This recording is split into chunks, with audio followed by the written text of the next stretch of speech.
HUT kelahiran, HUT pernikahan, hidup bersama-sama dengan keluarga, dengan tetangga, dengan orang-orang yang kita kenal, lalu kita membawakan sesuatu yang baik untuk mereka atau kehadiran kita diterima, maka disitulah terjadi sukacita. Bahkan masih panas, belum selesai, ya kita memberikan ucapan selamat Natal, selamat Tahun Baru, ya kepada saudara-saudara yang mungkin pas kebetulan kita ketemu atau kita telepon, pasti ucapan itu masih ada. Kenapa Bapak Ibu? Karena memang kita merasa ada sukacita di dalam hati kita setiap hari. Dan ini yang mesti tetap ada di dalam kehidupan Bapak Ibu dan saya. Bahwa sukacita itu tidak perlu yang membutuhkan tenaga atau harta yang banyak atau hal-hal yang muluk-muluk. Tetapi sukacita itu sangat sederhana dan dia tidak menuntut apa-apa di dalam hati kita. Yang penting Bapak Ibu dan saya punya hati tenang, disitulah ada sukacita. Ketika Bapak Ibu dan saya melakukan yang baik, disitulah ada sukacita. Amin Bapak Ibu? Amin. Dan itu adalah sesuatu yang memang luar biasa di dalam hidup kita.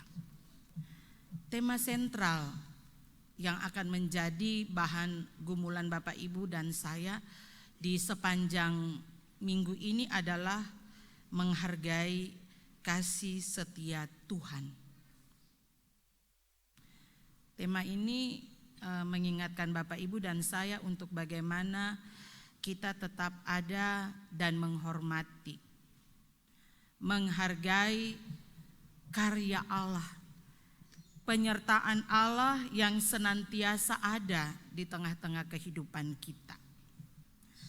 Tema menghargai kasih setia Allah ini adalah merupakan respon iman Bapak Ibu dan saya yang tetap menyadari bahwa kasih Allah itu tidak pernah putus. Kebaikan Allah itu tetap ada di tengah-tengah kehidupan kita. Dan inilah yang mau disampaikan oleh pemazmur kepada Bapak Ibu dan saya bahwa di dalam hidup ini menghargai Allah itu lebih penting. Menghargai kesetiaan Allah itu lebih diutamakan. Allah saja setia kepada Bapak Ibu dan saya. Lalu Bapak Ibu dan saya tidak setia dengan Allah bagaimana? Contoh yang sangat simpel dalam kehidupan keluarga. Kalau masing-masing keluarga tidak ada setia, maka pasti ada kekecewaan. Daud ingin supaya dalam hidup kita ini benar-benar kita bisa menunjukkan respon iman menghargai Allah itu yang bagaimana. Kalau di dalam bacaan firman Tuhan Mazmur 36 ini, bagaimana Daud dia menggambarkan tentang pribadi Allah. Pribadi yang tetap menunjukkan kasih kepada setiap orang yang percaya kepadanya. Pribadi yang tetap setia kepada Tuhan. Pribadi yang benar-benar mau membangun hubungan dengan Tuhan. Itulah yang Tuhan Allah inginkan. Pribadi Tuhan itu sangat indah dan luar biasa. Namun terkadang Bapak Ibu yang Tuhan Yesus kasihi, kita menyalahgunakan kasih setia Allah itu. Pribadi Allah yang baik itu kita tidak hargai. Sehingga Daud lewat Mazmur 36 ini ada mengkategorikan dua perilaku manusia. Manusia yang hidup menghargai Allah, hidup berkenan di hadapan Allah adalah orang-orang yang benar, orang-orang yang saleh. Tetapi yang tidak menghargai Allah, mendukakan hati Allah adalah tergolong orang-orang yang fasik. Tinggal saja Bapak Ibu dan saya memilih kira-kira kita ada di posisi yang mana. Orang-orang yang fasik atau orang-orang yang benar. Kalau orang-orang yang fasik Bapak Ibu yang Tuhan Yesus kasihi, dia hidupnya selalu dengan dosa. Dia ingin melakukan segala sesuatu itu bergantung kepada dosa, tidak kepada Allah. Itu adalah orang-orang fasik. Kalau kita melihat Bapak Ibu saudara-saudari yang Tuhan Yesus kasihi, ciri-ciri orang fasik dalam bacaan firman Tuhan saat ini adalah bagaimana dia tidak memiliki rasa takut, ayatnya yang pertama. Dia tidak takut kepada Allah. Bahkan Bapak Ibu saudara-saudari yang Tuhan Yesus kasihi, ia selalu melakukan sesuatu yang orang benci dia. Padahal mungkin menurut dia itu baik, padahal menurut orang lain itu tidak baik. Tapi dia menganggap bahwa itu baik, sehingga ia tetap melakukan yang namanya dosa. Ciri yang berikut juga Bapak Ibu saudara-saudari yang Tuhan Yesus kasihi ada di dalam ayatnya yang keempat.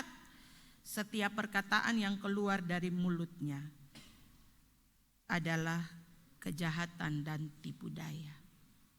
Tidak ada orang-orang yang benar yang hidupnya dengan tipu daya.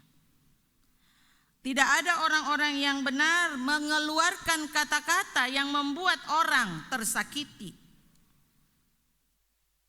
Dan itu adalah orang-orang yang fasik. Orang-orang yang mau mementingkan dirinya sendiri, tidak peduli dengan apa yang Tuhan kehendaki. Bahkan dalam ayatnya yang kelima, dia selalu membuat rancangan yang jahat di tempat tidur.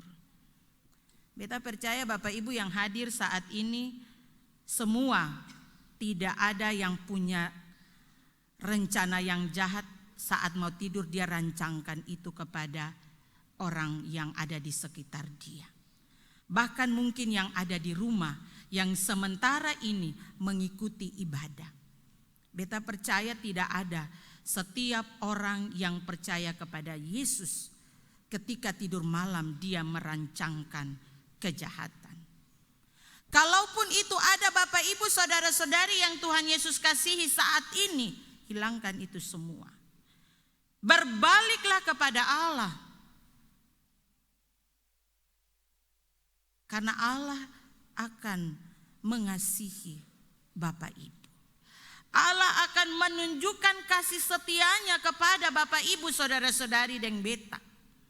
Untuk bagaimana kita mau merubah hidup.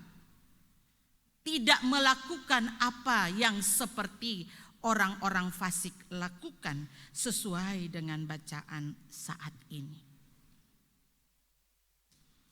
Mereka menempatkan diri dan tetap ada pada jalan yang tidak benar.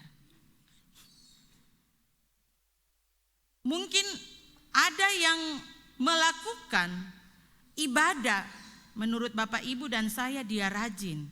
Tapi itu hanya sebatas rutinitas. Karena habis ibadah, orang lihat pegang tangan, shalom, pegang Alkitab ke ibadah, pulang, buat lagi dosa.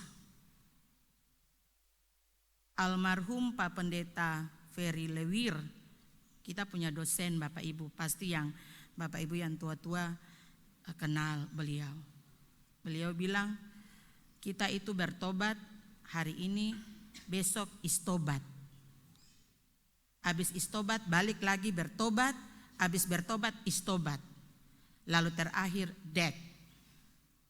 Ya, seperti itu. Mari Bapak Ibu, kalau benar-benar kita mau bertobat, bertobatlah dengan sungguh-sungguh supaya Allah akan tetap ada di tengah-tengah kehidupan Bapak Ibu dan saya. Jangan sampai nanti ada yang bilang begini, Ibu Pendeta ini suka spion. Lia ketumpung kesalahan, lalu Ibu Pendeta mulai khotbah di atas mimbar. Bukan Bapak Ibu. Hari ini firman Tuhan sangat jelas mengatakan bagaimana ciri-ciri orang yang fasik dan ciri-ciri orang yang benar dan saleh di hadapan Tuhan. Orang-orang yang benar berbeda jauh dengan kehidupan orang-orang yang fasik. Orang-orang yang benar menurut Daud adalah orang-orang yang menyangkal dosa. Dia tidak menyangkal Allah, tetapi dia menyangkal dosa.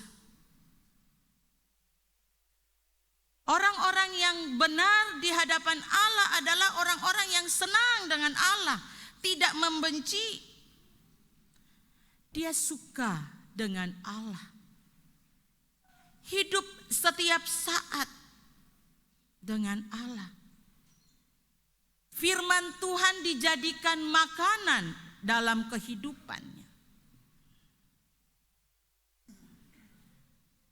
Orang yang benar adalah orang-orang yang mengasihi Allah. Kita belajar dari Daud. Walaupun dalam kehidupannya dia mengalami kondisi yang terpuruk, menjadi seorang buronan, bukan karena kejahatan Bapak Ibu. Dia menjadi buronan karena dia hendak dibunuh oleh Raja Saul. Karena Allah telah mencabut roh Allah dari Saul. Sehingga dalam hatinya penuh dengan kebencian. Penuh dengan hati yang ingin membunuh Daud. Tetapi apa yang dilakukan Daud pada saat itu? Dia lari bersembunyi dan bukan dia menangis saja. Saat dia menangis dia berserah kepada Tuhan. Dia menyerahkan seluruh hidupnya kepada Tuhan. Bahkan Bapak Ibu saudara-saudari kalau lihat di dalam ayatnya yang ke-6 di situ dia katakan, ya Tuhan kasih-Mu sampai ke langit. Dalam penderitaan sebagai orang yang benar Daud mau bilang, mari kita tetap ada dan memuji Tuhan. Daud katakan, ya Tuhan kasih-Mu sampai ke langit, setia-Mu sampai ke awan. Luar biasa. Puji-pujian yang diungkapkan oleh Raja Daud.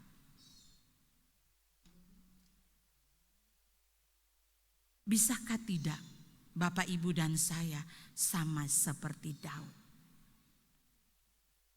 Mungkin bisa, tapi setengah-setengah. Kalau Tuhan belum jawab apa yang menjadi pergumulan, permasalahan Bapak, Ibu, dan saya, kita akan setengah-setengah. Awal-awal kita punya semangat, tetapi lama-kelamaan semangat itu mulai kendor. Semangat mulai luntur.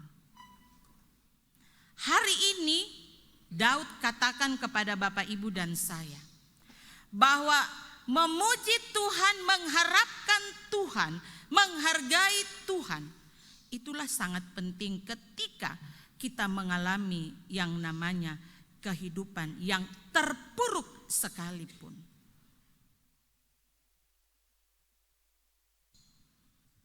Ungkapan puji-pujian Daud, kasih Allah itu luar biasa dan tidak pernah terbatas. Kalau Bapak, Ibu, dan saya mungkin kita punya kasih kepada seseorang itu terbatas. Kita butuh. Kalau kamu kasih saya juga kasih kamu. Atau saya kasih kamu, kamu juga harus balas. Nanti kong 1-2 tahun. Tapi Allah tidak. Tuhan Allah tidak menuntut seperti itu. Bagaimana Tuhan Allah menunjukkan kesetiaannya kepada Bapak, Ibu, dan saya, maka kita pun juga harus merespon itu. Dengan tetap bersandar dan menghargai kasih setia Allah di tengah-tengah kehidupan kita. Siapa yang bilang katon sempung masalah? Semua orang pun masalah Bapak Ibu. Pendeta juga pun masalah. Majelis ada yang pun masalah? Ada. Bapak Ibu pengurus? Ada. Ada. Semua orang pun masalah. Sama dengan Daud. Tapi hari ini Daud meyakinkan Bapak Ibu dan beta.